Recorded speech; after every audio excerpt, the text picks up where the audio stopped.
오늘 시편 37편 말씀을 가지고 내 마음의 소원을 이루어 주시리로다 라는 제목으로 하나님 말씀 나누겠습니다. 오늘 본문에 나오는 말이죠. 내 마음의 소원을 이루어 주시리로다. 인천대교를 건너다 보면 물이 다 빠져나갈 때가 있습니다. 그러면 뻘이 등장하죠. 그 뻘 위에 배들이 놓여 있습니다. 그런데 어느 날 운전하고 다리를 건너다 보니까 어떤 젊은 친구들인 것 같습니다. 몇 명이서 뻘 위에 놓인 배를 끌고 가려는 걸 보았습니다. 왜 그러는지 이유는 모르겠는데 분명한 건 무모해 보였습니다. 여러분, 뻘 위에 있는 배를 끌고 가는 게 얼마나 힘듭니까? 제 목소리가 그들에게 들리지는 않았지만 이렇게 말했습니다. 내버려둬. 몇 시간만 있으면 물이 들어와서 배가 저절로 뜰 거야. 여러분, 우리가 살다 보면 이처럼 우리 힘으로 안 되는 일들이 있습니다. 전혀 불가능해 보이고 무모한 일들이 있습니다. 그때 우리의 노력들은 헛된 노력들입니다. 그때 필요한 게 뭡니까? 은혜의 밀물입니다. 은혜의 밀물이 들어와야 배가 뜨듯이 우리 인생도 하나님이 은혜를 베풀어 주셔야 결국 되는 일들이 있다라는 것입니다. 아무리 내가 노력하고 수고하고 땀 흘린다고 되는 게 아닙니다. 열심히 부족이 아니라 영성의 부족입니다. 하나님을 의지하고 기도해야 된다라는 것입니다. 샤른이라는 한 프랑스인이 나폴레옹 황제에게 밉보였습니다. 그래서 감옥에 갇혔습니다. 오랜 시간이 흘렀습니다. 점점 사람들도 잊혀지게 되었습니다. 처음에는 자주 면회오던 가족들도 친구들도 멀어져 갔습니다. 점점 외로워 쓸쓸해졌습니다. 돌 조각으로 벽에다가 이렇게 적었다고 합니다. 아무도 없다. 아무도 없다. 소망이 끊어지는 순간이었습니다. 그러던 어느 날 감옥 바닥에 깔려있던 돌틈에서 푸른 싹 하나가 고개를 들고 나왔답니다. 샤르니는 간수가 주는 물을 다 먹지 않고 그 싹에다가 조금씩 부어 주었대요. 그랬더니 마침내 싹이 자라고 꽃봉오리가 생기더니 아름다운 꽃을 피웠다고 합니다. 그 꽃을 보고 벽에 썼던 글을 지웠고 다시 이렇게 썼다고 합니다. 하나님이 돌보신다. 소망이 생긴 거죠. 생명을 보고 소망이 생겼어요. 그 소망을 가지고 기도했습니다. 그러던 어느 날 감옥 옆방에 면회왔던 죄수의 딸이 이 샤른이라는 사람이 있는 감옥 안을 들여다보고 꽃을 발견한 거예요. 희한하지 않습니까? 감옥 안에 꽃이 있다는 게, 그것도 너무 아름다운 꽃이. 그리고 그 딸이 밖에 나가서 그냥 말했는데 이게 소문이 점점 퍼진 거예요. 야, 감옥 안에 꽃이 있대. 그렇게 아름답대. 이 소문이 삽시간에 퍼지더니 결국 조세핀 여왕의 귀에까지 들어갔습니다. 그리고 여왕이 이렇게 말했다고 합니다. 꽃을 진심으로 사랑하고 돌보는 사람은 결코 나쁜 사람이 될 수 없다. 꽃을 그렇게 사랑하는 사람이 어떻게 나쁜 사람이 될 수 있겠느냐. 그래갖고 남편 되는 나폴레옹에게 건의했대요. 이 사람 풀어주자고. 그래서 샤르니는 풀려났습니다. 그 꽃을 가지고 집으로 가서 꽃을 놓았다고 합니다. 그리고 평생 그 꽃을 보면서 소망의 기도를 놓치지 않으리라 다짐했다고 합니다. 돌틈에서도 꽃은 피어나듯이 뻘 가운데도 밀물은 다시 들어오듯이 주님의 은혜는 반드시 임합니다. 그걸 믿는 사람들이 성도입니다. 지금은 절망이고 지금은 갇혀있고 지금은 아무런 물도 보이지 않고 온 세상이 다 뻘 같습니까? 반드시 하나님은 역사하시고 하나님의 은혜는 다시 주어지는 줄 믿습니다. 그러므로 포기하지 말아야 됩니다. 낙심하지 말아야 됩니다. 마귀가 가장 잘 쓰는 방법이 뭡니까? 포기해, 낙심해, 끝이야, 사탄아 물러갈지어다. 오늘 본문의 다윗도 바로 그러한 믿음의 사람입니다. 다윗은 지금 어려운 상황에 놓여 있습니다. 자기 힘으로는 어쩔 수 없는 상황입니다. 악이 횡행하는 세상입니다. 그러니까 당연히 악인은 어떻게 해요? 형통하겠죠. 그리고 그 속에서 의인은 고통당합니다. 이러한 세상 속에서 아무리 노력해도 아무리 선하게 살아도 바뀌지 않습니다. 사랑하는 여러분, 우리도 그럴 때가 있지 않습니까? 우리가 바꿀 수 없는 일들.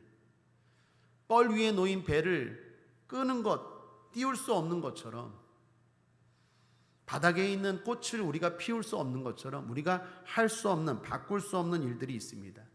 바뀌지 않는 불의한 나라, 바뀌지 않는 불의한 사회, 바뀌지 않는 불의한 직장, 바뀌지 않는 불의한 학교, 또는 바꿀 수 없는 불의한 사람.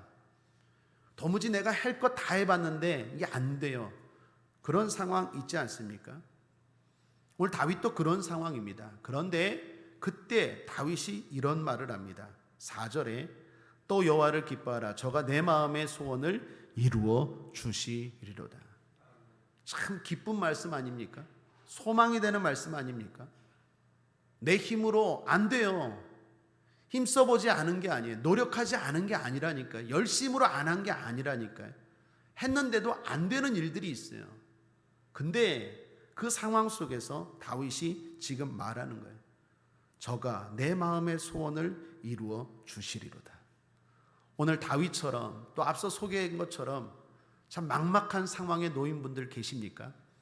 오늘 다윗이 말한 것처럼 저가 주께서 여러분의 마음의 소원을 이루어 주실 줄 믿습니다. 그걸 붙드셔야 됩니다. 그러면서 5절에 맡기라, 의지하라 말하죠. 7절에 참고 기다리라 말합니다. 그리고 오래가지 않는다고 말합니다. 10절에 보면 잠시 후라고 말합니다. 잠시 후에 이루어진대요. 참 기쁘고 소망이 되는 말씀입니다. 이 외에도 오늘 읽은 시편 37편에는 우리가 잘 아는 유명한 말씀들이 많이 나오는데 23, 24절을 보시면 여호와께서 사람의 걸음을 정하시고 그 길을 기뻐하시나니 저는 넘어지나 아주 엎드려지지 아니함은 여호와께서 손으로 붙드심이로다. 우리말로 바꾸면 저는 실수할 수 있지만 실패는 없어요. 한번 따라하겠습니다. 성도된 나에게 실수는 있지만 실패는 없어. 잊지 마십시오. 의인도 넘어집니다. 성도도 넘어집니다. 그런데 다시 일어나는 사람이 하나님의 붙드심으로 실패하지 않는 사람이 의인이고 성도입니다. 믿음 생활하는 사람도 믿음 좋은 목회자도 성직자도 넘어집니다. 중요한 건 다시 일어나는 거예요. 성경에 나오는 믿음의 사람들 보십시오. 아브라함도 넘어졌죠. 아내를 누이라고 속이고, 다윗도 넘어졌죠. 살인죄 간음죄 졌죠. 다 넘어진다. 베드로도 넘어졌잖아요. 예수님 모른다고 3번 부인하고. 근데 그들을 보고 성경은 뭐라고 말합니까? 실패자? 아니요, 의인이라고 말합니다. 왜요? 다시 일어났기 때문에. 그러므로 하나님이 붙들어 주심으로 다시 일어나야 됩니다. 내가 일어나려는 마음을 가지면 하나님이 일으켜 주십니다. 치료되려는 마음을 가지면 하나님이 치료해 주십니다. 회복하고자 하는 마음을 가지면 하나님이 회복하여 주십니다. 은혜되는 말씀이죠. 잘하는 말씀이죠. 뿐만 아니라 25, 26절도 내가 어려서부터 늙기까지 의인이 버림을 당하거나 그 자손이 걸식함을 보지 못하였도다. 저는 종일토록 은혜를 베풀고 꾸어주니 그 자손이 복을 받는도다. 참고로 제 멘토 되시는 스승 되시는 최성규 목사님이 좋아했던 말씀이에요. 이 말씀 자주 언급하셨어요. 저는 종일토록 은혜를 베풀고 꾸어주니 그 자손이 복을 받는도다.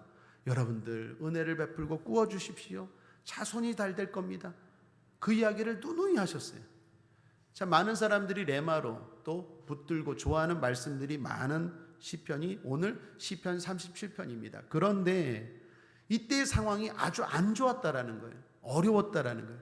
어려울 때 믿음의 말을 할 수 있는 사람, 어려울 때 믿음의 기도를 드릴 수 있는 사람이 진짜 믿음의 사람입니다. 그리고 그 모든 것들은 하나님이 바꾸어 주실 줄 믿습니다.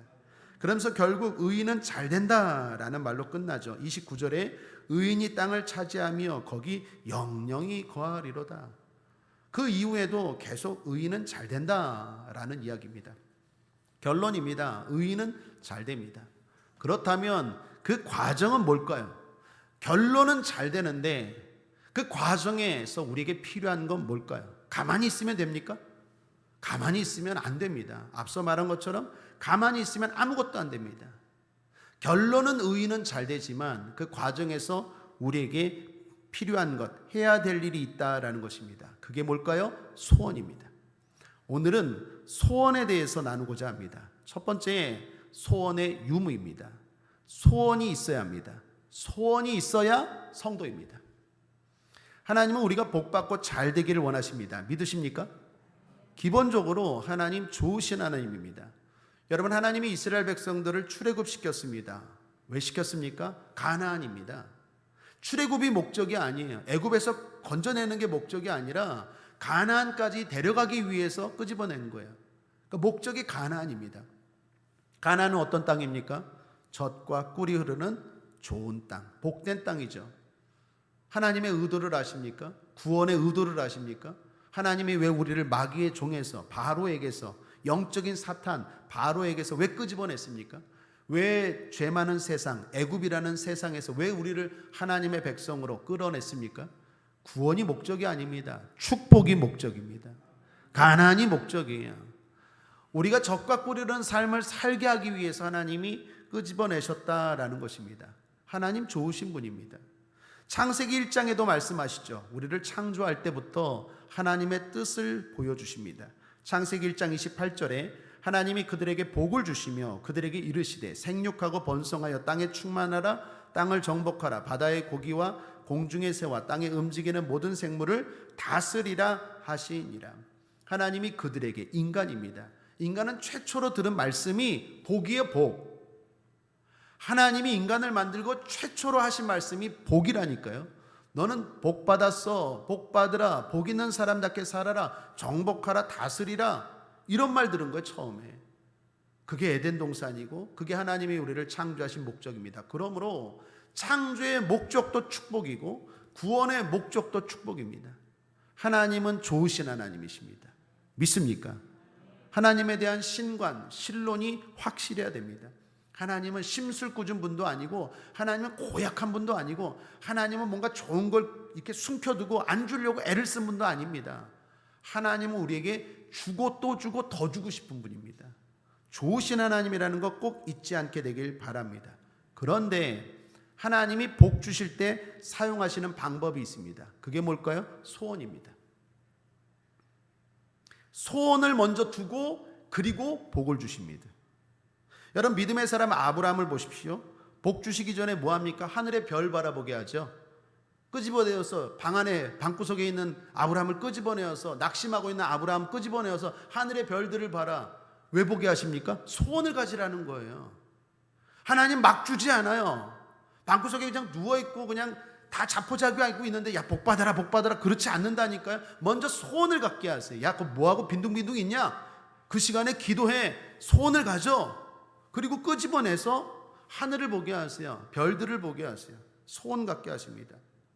조카 롯이 떠나갔습니다. 흔들리고 외로운 상황이에요. 그때 하나님이 나타나셔서 하시는 말씀 뭡니까? 동서남북을 바라봐라. 그리고 내가 그 땅을 다 주겠대요. 무슨 말입니까? 소원을 가지라는 거예요. 창세기 13장 이야기입니다. 소원을 가지라는 거예요. 여러분, 아들 이야기도 마찬가지입니다. 아브라함과 사라가 나이가 많았습니다. 아들을 못 납니다. 그런데 하나님이 천사들을 보내서 뭐라고 말합니까? 내년에 아들이 있을 거래요. 비록 아브라함과 사라가 웃었지만 하나님이 왜 천사를 보내서 그런 얘기를 하십니까? 소원을 가지라는 거예요. 그냥 주실 수도 있는데 그냥 안 주신다니까요. 꼭 소원을 갖게 하고 하나님이 어떻게 해요? 주시는 거예요. 이 방법을 아셔야 돼요. 그러므로 복 받길 원한다면 반드시 소원을 가져야 돼요. 빌립보서 2장 13절에 주님 말씀하셨잖아요. 너희 안에서 행하시는 이는 하나님이시니 자기의 기쁘신 뜻을 위하여 너희로 소원을 두고 행하게 하시나니. 하나님은 복 주기 전에, 일하시기 전에 먼저 소원을 두시고 그 다음에 행하시는 거예요. 그러므로 하나님이 내 삶 가운데 일하기를 원한다면 먼저 소원을 가져야 돼요. 아, 건강하고 싶다라는 소원. 아, 부유하고 싶다라는 소원. 아, 잘 되고 싶다라는 소원. 우리 좋아하는, 존경하는 조용기 원로 목사님, 그 바라봄의 법칙도 그거 아닙니까? 세계 최대의 교회. 그 소원을 가지니까 그 소원이 이루어진 거 아닙니까? 물론 저의 소원은 세계 최대 교회는 아닙니다. 부담 갖지 마십시오. 헌금 많이 하지 않으셔도 됩니다. 저는 세계 최대 교회는 아니에요. 제 소원은 뭘까요? 기억되는 교회예요. 어떤 걸로? 데살로니가 교회처럼 믿음의 역사로, 사랑의 수고로, 소망의 인내로, 또는 요한계시록에 나오는 빌라델비아 교회, 가장 작지만 가장 칭찬받은 교회. 왜요? 적은 능력을 가지고도 충성했던 교회. 사랑 여러분, 하나님의 관점을 이해하셔야 돼요. 물론 조용기 목사님 대단하신 분입니다. 은혜 많이 받았습니다. 그리고 그러한 꿈, 소원 좋습니다. 그런데 꼭 그것만이 아닙니다. 이러한 소원도 귀하다라는 것입니다. 요점은 무엇입니까? 소원이 있어야 돼요. 소원이 있어야 역사가 일어나요. 그러니까 그냥 왔다 갔다 하면 안 돼요. 자꾸 예배 드릴 때마다 막 소원이 불타올라야 돼요. 여러분, 믿음이 뭡니까? 바라는 것들의 실상이죠. 바라는 게 있는 게 믿음이 있는 사람 아니에요? 그러니까 소원의 다른 말은 믿음이 있는 거예요. 소원이 없는 사람은 믿음 없는 사람이에요. 소원이 뭡니까? 그냥 뭐 별로 그 바라는 것도 없어요. 그러면 뭐예요? 아이고, 믿음 없구나. 요즘 믿음이 죽었구나. 소원이 뭡니까? 그럼 막 소원이 불타요. 막 기도 카드 좀 주세요. 막 좀 소원 좀 막 쓰게. 그 사람 요즘 믿음 충만한 사람이에요. 소원이 있어야 됩니다. 수르보니게 여인이 있습니다. 주님 앞에 칭찬받은 여인이죠. 큰 믿음이 있다고 칭찬받았어요. 그 여인이 칭찬받은 믿음의 모습이 뭡니까? 소원이었어요. 내 딸의 병을 고침받고 싶다라는 소원. 근데 주님은 그걸 뭐라고 말합니까? 믿음이 크도다. 딸아, 내 믿음이 크도다. 주님은 믿음으로 말해요. 한나라는 여인 아십니까? 기도의 여인이죠. 믿음의 여인입니다. 위대한 사무엘 선지자의 어머니죠. 그러나 그 여인의 믿음은 다름 아닌 소원이었죠. 아들을 갖고 싶다라는 소원. 근데 그걸 주님은 뭐라고요? 믿음으로 보세요. 그러므로 하나님 앞에 나아갈 때 반드시 소원을 가지고 나아갈 수 있게 되길 바랍니다. 과거 유행했던 유머죠. 어떤 청년이 하나님께 기도했습니다. 주여, 복권 1등 당첨되게 하여 주옵소서. 조금 엉뚱한 기도죠. 그런데 너무 간절하게 기도합니다. 새벽, 철야 열심히 기도합니다. 그때 하나님이 기도를 듣고 이렇게 응답하셨다고 하죠. 내가 간절히 기도하니 응답해 주겠다. 그런데 너의 문제는 복권이다. 복권이나 사고 나서 당첨되게 해달라고 기도해라. 여러분, 무슨 말입니까? 우리가 하나님 앞에 기도할 때 소원을 가지고 기도할 줄 알아야 된다라는 것입니다. 소원이 있는 믿음의 사람 되기를 주님의 이름으로 축복합니다. 두 번째는 소원의 내용입니다. 거룩한 소원이 있어야 합니다. 하나님은 우리의 소원을 들어주지만 욕심은 들어주지 않죠. 좋은 엄마, 좋은 부모는 자식이 돈 달라면 무조건 줍니까? 아니죠. 어디다 쓸 건데, 뭐 할 건데, 뭐 하려고 용도를 물어보죠. 우리도 마찬가지입니다. 우리의 소원이 거룩한 소원, 하나님 앞에 합당한 소원인지를 돌아봐야 한다라는 것입니다. 어느 부부가 소원을 비는 운물가에 섰다고 합니다. 그리고 서로 동전을 던지면서 소원을 빌었대요. 그런데 그때 남편이 우물에 빠져버렸대요. 그때 아내가 말합니다. 아니, 이렇게 소원이 금방 이루어지네? 무슨 말인지 잘 모르시겠죠? 사랑하는 여러분, 이거 거짓말입니다. 하나님은 이런 소원 결코 들어주지 않습니다. 또한 소원은 이루어 주신다 해도 이게 정말 좋은 건지 유익한 건지 점검해야 합니다. 내가 가지고 있는 소원이. 헤르만 헤세라는 작가의 유명한 작품 중에 한 가지 소원이라는 글이 있습니다. 거기 나오는 내용입니다. 한 아이가 태어났는데 어느 노인이 나타나서 그 엄마에게 묻습니다. 이 아이를 위해서 내가 무엇 해줄까? 소원을 말해봐라. 그랬더니 엄마가 이 아이를 위해서 사랑받는 아이가 되게 해주세요. 소원을 말했어요. 뭐 말할 수 있는 거 아닙니까? 좋은 거 아니에요? 그랬더니 그 노인이 뭐 신령한 노인이었나 봐요. 그 소설 속에서 그 아이에게 어디를 가나 사랑받는 아이가 되게 했어요. 근데 결과적으로는 좋아야 되는데 결과적으로 나쁘게 됐어요. 왜 나쁘게 될까요? 사랑만 받을 줄 알아. 줄 줄 몰라. 어디를 가나 사랑받는 아이가 되게 해달라고 하니까 어디를 가나 사랑을 받다 보니까 교만해지고 이기적이가 되는 거예요. 정말 유익한 게 아니었다라는 거예요. 여러분, 우리에게 주는 교훈이 있지 않습니까? 우리가 바라는 것들이 정말 나에게 유익한 건지, 정말 내 자녀에게 유익한 건지, 정말 우리 가정에 유익한 건지를 점검해야 돼요. 때로는 우리가 잘못 구하고 어리석게 구할 때가 있다라는 것입니다. 그런 점에서 성경의 마리아의 소원은 우리에게 본이 됩니다. 이 여인의 소원은 예수님을 사랑하고 섬기는 거였어요. 그래서 귀한 옥합을 깨고 예수님께 부었죠. 사람들 뭐라고 말합니까? 허비라고 말하죠. 낭비라고. 그 귀한 것을 왜 비싼 옥합을 깨서 예수님께 붓냐고. 그런데 마리아는 그게 소원이었어요. 그리고 결과적으로 그건 낭비가 아니라 세상이 줄 수 없는 하나님의 인정과 칭찬과 복을 받게 되는 비결이 되었습니다. 여러분, 우리도 이런 소원 가져야 합니다. 저는 이러한 소원을 거룩한 소원이라고 말합니다. 한번 따라할까요? 거룩한 소원이 내 안에 있습니다. 여러분이 바라는 소원이 일단 기본적으로 있어야 돼요. 그리고 그 소원이 거룩한지를 살펴봐야 돼요. 거룩한 소원은 구별된 소원입니다. 세상 사람들과는 다른 소원입니다. 다시 말하면 목적이 달라요. 하나님을 위한 소원이고 하나님의 교회를 위한 소원이고 하나님의 백성을 위한 소원입니다.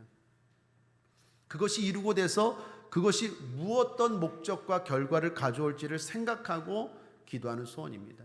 여러분, 똑같이 기도해도 하나님 부자 되게 해주세요 라는 기도와 하나님 11조 많이 내게 해주세요 라는 소원, 기도가 똑같습니까? 똑같아 보이지만 목적과 결과는 전혀 달라요. 하나님이 보실 때 전혀 달라요. 그러니까 여러분의 소원이 거룩한지 구별된 건지 하나님이 들으실 때 정말 이루어주고 응답해주고 싶은지를 살펴야 된다는 거예요. 여러분, 그런 의미에서 다윗을 보십시오. 성전 짓고자 하는 소원이 있었죠. 자기의 궁궐이 잘 지어졌어요. 그런데 만족할 수 있는데 그렇게 성전을 짓고 싶어 했어요. 비록 성전을 짓진 못했지만 그 소원 때문에 다윗은 엄청난 복을 받습니다. 하나님 앞에 역대 왕 중에 다윗과 같은 왕이 없으리라 라는 하나님의 축복이 그때 임해요. 언제? 거룩한 소원을 가질 때. 비록 성전은 못 지었지만 그 소원이 하나님의 마음을 감동시켜서 성전 짓는 것보다 더 큰 축복과 은혜를 누렸어요. 여러분, 그러한 사례들은 많습니다. 대표적으로 솔로몬 보십시오. 열왕기상 3장에 보면 솔로몬이 1,000번제를 드리고 나서 하나님이 꿈에 이상 중에 나타나서 말씀하시죠. 너의 소원이 무엇이냐? 라고 말씀하죠. 솔로몬의 소원이 무엇이었습니까? 지혜죠. 하나님, 지혜를 주옵소서. 이게 거룩한 소원이에요. 그때 하나님이 뭐라고 말씀합니까? 열왕기상 3장 10절에 솔로몬이 이것을 구하매, 지혜를 구하매 그 말씀이 주의 마음에 맞은지라. 우리의 소원이 주의 마음에 맞아야 돼요. 맞아야 돼요. 이게 중요하다니까요. 그러면 항상 목적을 살려야 돼요. 하나님 건강하게 해주세요. 그 건강해서 뭐 하려고? 전도하려고요. 할렐루야. 건강해서 하나님 영광도 높이려고요. 근데 건강 주세요. 뭐 하려고? 낚시 가려고요. 그럼 그거 주겠습니까? 이거 봐라, 아직 정신 못 차렸는데 또 목적을 바로 하면 된다니까요. 목적을. 그러면 나는 뭐 하나님의 영광만 위하여 살아야 됩니까? 아니에요. 잘 들어보십시오. 솔로몬이 지혜를 구했어요. 그랬더니 그 마음에 맞았어요. 그 다음에 11절에 하나님이 이렇게 말합니다. 이에 하나님이 저에게 이르시되 내가 이것을 구하도다. 자기를 위하여 수도 구하지 아니하며 복도 구하지 아니하며 자기의 원수의 생명 멸하기도 구하지 아니하고 오직 송사를 듣고 분별하는 지혜를 구하였은지요.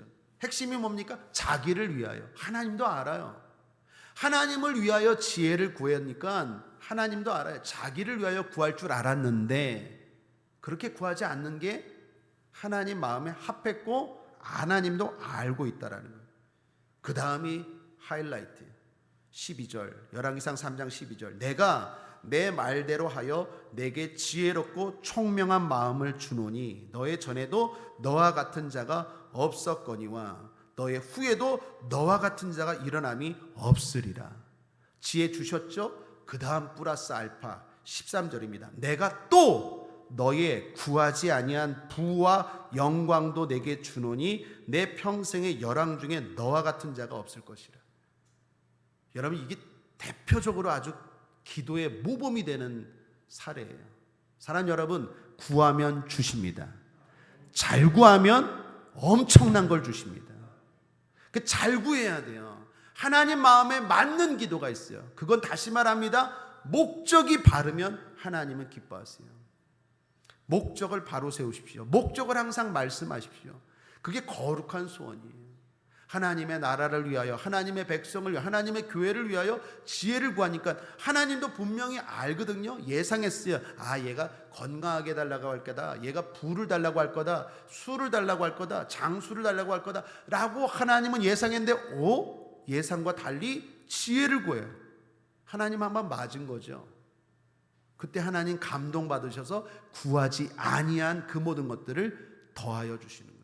그래서 예수님 뭐라고 말합니까? 너희는 먼저 그의 나라와 그의 의를 구하라. 그리하면 이 땅의 모든 것들을 너에게 더하시리라.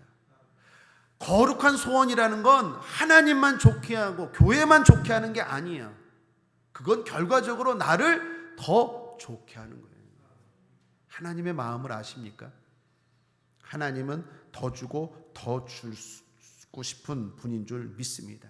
그러므로 내 소원이 거룩한 소원인지 점검해야 합니다. 그리고 세상이 허비라고 낭비라고 어떻게 그런 걸 구하냐고 라고 말하는 소리에 흔들리지 않는 저와 여러분 되기를 주님의 이름으로 축복합니다. 마지막으로 소원을 이루는 방법입니다. 한번 따라할까요? 오직 하나님.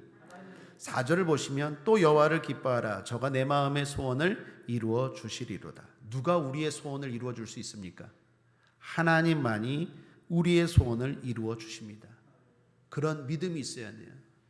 다른 그 누구도 그 어떤 것도 내 마음의 소원을 이루어 줄 수 없어 라는 확실한 믿음이 있어야 돼요. 자, 그런 사람들은 구체적으로 악인의 형통에 불평하지 않습니다. 1절을 보십시오. 함께 읽겠습니다. 시작. 행악자를 인하여 불평하여 하지 말며 불의를 행하는 자를 투기하지 말지어다. 불평은 안달나다라는 뜻입니다. 악한 자들이 잘 되는 거 보고 막 안달나는 것, 그러지 말라는 거예요. 투기는 비교를 전제합니다. 비교하는 거예요. 쟤는 저렇게 죄를 짓고도 잘 사네? 나는 뭐야? 이게 비교하는 게 투기예요. 하나님이 뭐라고요? 하지 말래요. 하나님 앞에 믿음이 있는 사람들은 이런 거 하지 않습니다. 이런 거 조심합니다. 여러분, 부러워하지 말래요. 그러한 형통을 불평하지 말래요. 왜 그렇습니까? 이건 결과적으로 형통이 아니기 때문에 그래요. 오늘 본문에 형통한 악인을 보십시오. 결국 그들이 어떻게 됩니까? 부러워하는 것들이 부러울 것이 못 된다는 걸 보여줘요. 4가지로 보여주는데 첫 번째는 끝이 좋지 않습니다. 2절을 보십시오. 저희는 풀과 같이 속히 배임을 볼 것이며 푸른 채소같이 쇠잔할 것이미로다. 잠깐의 성공이에요. 그거 불평하고 그거 부러워하지 말라는 거예요. 왜요? 잠깐이라니까요. 길지가 않아요. 또한 악인은요, 남에게 행한 대로 당합니다. 14, 15절을 보시면 악인이 칼을 빼고 활을 당겨 가난하고 궁핍한 자를 엎드러뜨리며 행위가 정직한 자를 죽이고자 하나 그 칼은 자기의 마음을 찌르고 그 활은 부러지리로다. 결국 자기에게 돌아와요. 그러므로 부러워하지 말래요. 세 번째는 악인은 미래가 없습니다. 영원하지 않아요. 20절에 연기처럼 없어진다고 말합니다. 35, 36절을 보십시오. 함께 읽겠습니다. 시작. 내가 악인의 큰 세력을 본즉 그 본토에선 푸른 나무의 무성함 같으나 사람이 지날 때에 저가 없어졌으니 내가 찾아도 발견치 못하였도다. 악인은 미래가 없어요. 영원하지 않습니다. 흔적도 남지 않아요. 잊혀져 갑니다. 결국 악인은요, 심판이 기다리고 있습니다. 12, 13절에 악인이 의인치기를 꾀하고 향하여 그 일을 가는도다. 주께서 저를 웃으시리니 그 날의 이름을 보심이로다. 그 날이 있어요. 그날, 심판의 날. 그 날이 이른다니까요. 온다는 뜻입니다. 그러므로 악인의 형통을 부러워하지 말아야 됩니다. 그 형통을 바라보면서 내 삶에 대해서 불평하지 말아야 됩니다. 여러분, 이게 중요합니다. 왜 그렇습니까? 악인의 죄는 우리를 넘어뜨리지 못해요. 그런데 내가 악인의 형통을 부러워하면 그 사람은 넘어질 수 있어요. 부러워하면 결국에 그걸 따라가게 돼 있어요. 그래서 넘어지는 거예요. 악한 자들이 아무리 나를 공격하고 죄를 짓게 하려고 해도 나를 못 넘어뜨려요. 그런데 내 스스로가 그걸 부러워하는 순간 마음이 열리는 거거든요. 그 순간 나는 어느 순간 그 사람들과 비슷한 자리에 비슷한 모습으로 거기에 가 있게 돼요. 그래서 이거 아주 위험합니다. 혹자는 말합니다. 목사님 그냥 부러워도 못합니까? 저처럼 좀 살고 싶다. 나도 하루만 재벌로 살고 싶다. 나도 하루만 어떤 사람으로 살고 싶다. 부러워도 못합니까? 부러워도 안 됩니다. 부러워하면 어느 순간 내가 그 삶의 자리에 있기 때문입니다. 힘들어도 믿으십시오. 하나님이 결국 우리의 소원을 들어주십니다.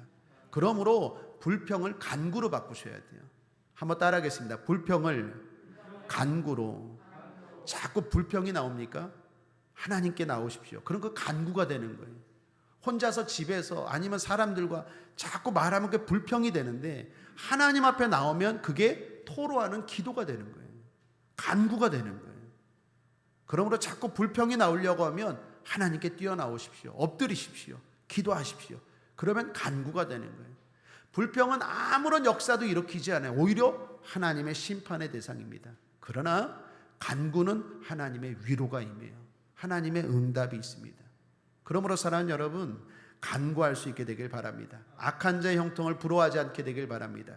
잠언 24장 1절에도 너는 악인의 형통을 부러워하지 말며 그와 함께 있기도 원하지 말지어다. 그와 함께 있기도 원하지 말래요. 오늘 시편보다 더 강하게 잠언은 말씀하고 있습니다. 왜 그렇습니까? 이게 넘어질 수 있다니까요. 성경에 이스라엘 왕 가운데 가장 악한 왕이 나옵니다. 누구일까요? 아합입니다.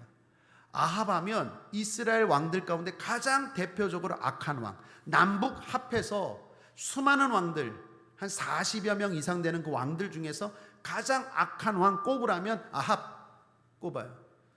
아합이 왜 악한 왕이 됐을까요? 그것도 유다의 왕이고 이스라엘 왕이고 믿음의 왕이었는데 부러워하다 그런 거예요. 저 잘 사는 나라 이방 나라 부러워하다가 거기 공주 이세벨 데리고 와서 공주 삼고 부인 삼아갖고 가장 악하고 타락한 왕이 아합이 된 거예요. 그때 이스라엘은 가장 힘들었어요. 아합의 문제는 뭡니까? 부러움이에요. 부러움. 이방 나라 부러워하다가 거기 공주 이세벨 데리고 같이 있기도 말라 그랬는데 같이 지내다 결국 거기에 빠진 거예요. 이 부러움이라는 게 되게 위험합니다. 그러므로 사랑하는 여러분, 부러워하지 마세요. 하나님만이 여러분의 만족시킬 수 있고 하나님이 들어주십니다. 우리 하나님 좋으신 하나님이십니다.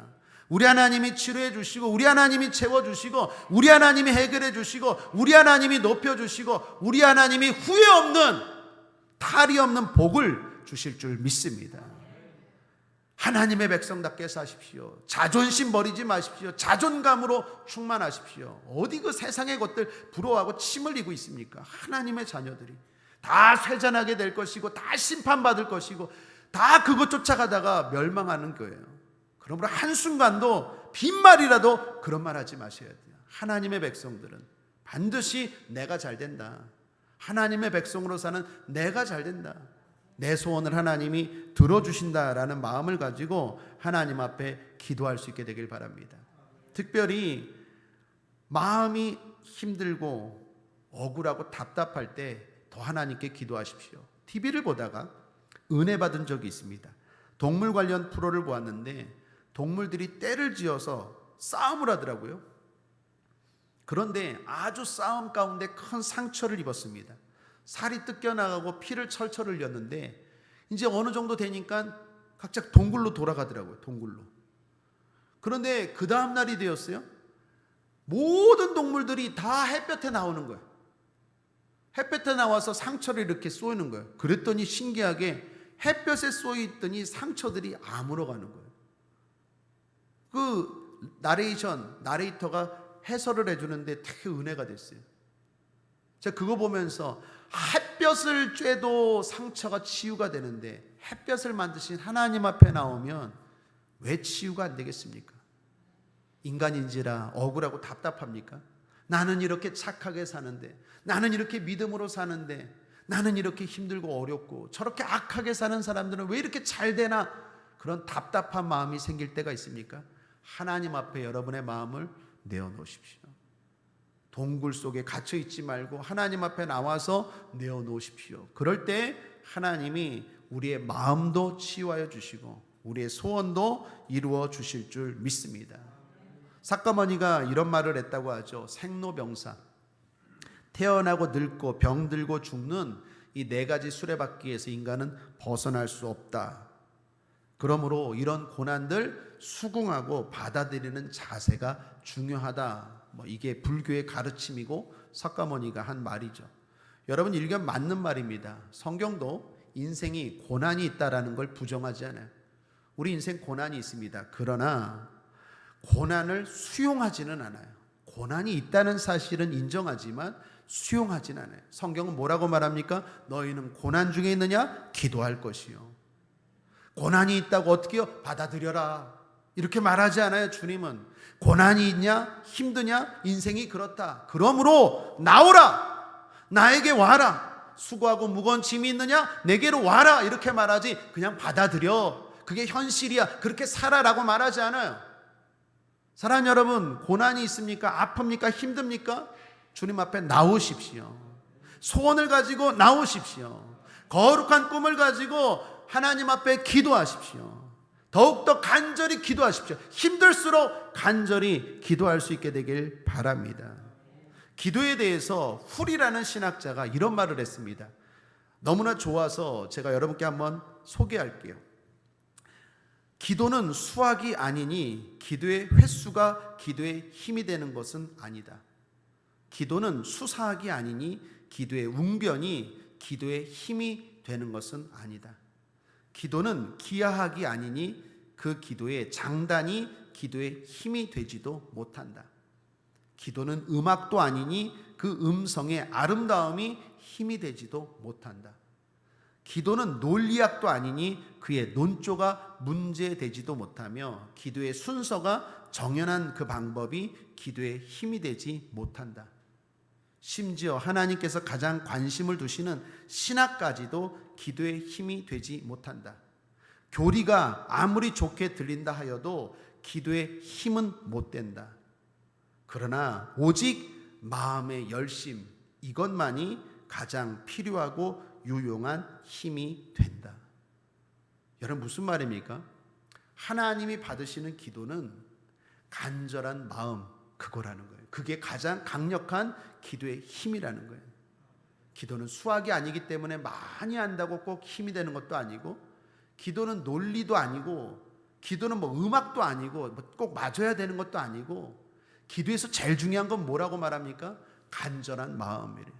100% 공감합니다. 뜨겁지 않은 불은 불이 아니듯이 뜨겁지 않은 기도는 기도가 아니다라는 말이 있어요. 하나님이 받으시는 기도, 빨리 응답하시는 기도는 간절한 기도입니다. 소원을 가지고 소원이 급하다면 간절한 마음으로 하나님 앞에 기도할 수 있게 되길 바랍니다.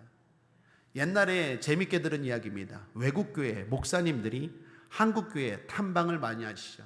특별히 우리나라 여의도 순복음교회나 인천 순복음교회나 또는 대형 교회들, 큰 교회들 많이 짧은 시간 안에 부흥한 걸 보고 외국 목사님들이 한국교회 오셔서 탐방들을 합니다. 그때 특이한 걸 발견했어요.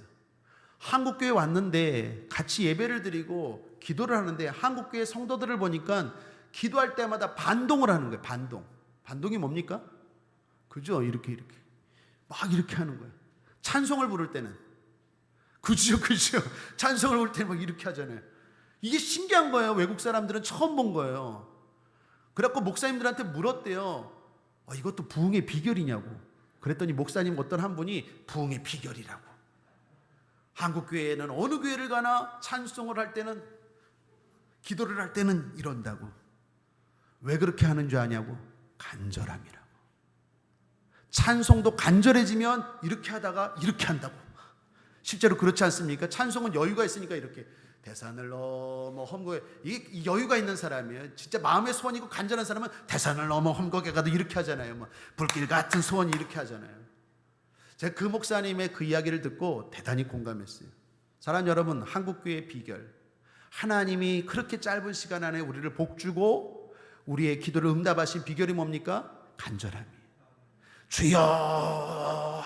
여기 무슨 논리가 있고 무슨 음악이 있고 무슨 아름다움이 있어요? 하나님이 보시는 건 딱 하나예요. 얼마나 간절한 마음을 가지고 소원을 아뢰는지. 그걸 보시고 하나님은 반드시 응답하십니다. 그러므로 우리 국제아모니교 성도들은 오늘 이 밤에 여러분 마음에 있는 소원들이 다 이루어지길 바랍니다. 이루어질 줄 믿습니다. 하나님 반드시 우리의 기도를 다 들어주실 줄 믿습니다. 그러므로 오늘 끝으로 권면합니다. 오늘 기도할 때는 다 이렇게 기도하십시오. 반동으로 기도하십시오. 주여 치료하여 주옵소서. 주여 길을 열어 주옵소서. 그냥 이렇게 기도하면 하나님이 아직 제가 여유가 있구나. 아직 퇴직급여 받을 여유가 있구나. 실업급여가 있구나. 여유가 없어요. 간절히 기도해야지. 여유 부리지 마시고 간절히 기도하시기를 주님의 이름으로 축복합니다. 말씀을 정리합니다. 하나님은 좋으신 하나님입니다. 우리의 소원을 들어주시는 하나님입니다. 악한 자의 형통 부러워하지 말고 하나님께 소원을 두고 기도하십시오. 거룩한 소원을 가지고 기도합시다. 특별히 간절히 기도합시다. 반드시 이루어집니다. 이루어집니다. 기도하겠습니다. 좋으신 하나님 아버지, 우리의 마음의 소원을 들어주시는 하나님, 오늘도 그 마음의 소원을 가지고 주님 앞에 간절히 기도하며 나아갑니다. 응답하여 주시옵소서. 응답하실 줄 믿습니다. 역사하여 주시옵소서. 감사드리며 예수님의 이름으로 축복하고 기도했습니다. 아멘.